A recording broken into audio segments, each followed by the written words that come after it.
ஏழை குழந்தைங்க தெளிவாக கூடாது, எந்த தெளிவை ஏற்படக்கூடாது. அதனாலதான் இன்னைக்கு பாக்குற அரசாங்க பள்ளிக்கூடத்தில் படிக்கிறோம், காலேஜ் படிக்கிறோம், எம்ஏ படிக்கிறோம், எம்காம் படிக்கிறோம், பிஎல் படிக்கிறான், எம்எல் படிக்கிறான், ஆங்கிலம் பேசினா தடுமாறும்.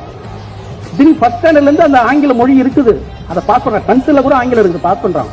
+2 கூட பாஸ் பண்றான், டிகிரில கூட இருக்குது அந்த லாங்குவேஜ், ஆனா பாஸ் பண்றோம். ஆனா ஆங்கிலம் பேசுனா தடுமாற ஒருத்தன் அந்த மொட்டாலே தான் எல்லாம் பரவலா பாக்குறோம், அப்படிதான் இருக்கிறோம். ஆனா அரசாங்கிட்ட அனுமதி வாங்குறான், பர்மிஷன் வாங்குறான். தனியார் பள்ளிக்கூடத்தில் பார்த்தா 3rd ஸ்டாண்டர்ட்லயே ஆங்கிலம் பேசு குழந்தைங்க, 5th ஸ்டாண்டர்ட்ல ரொம்ப தரவா பேசு.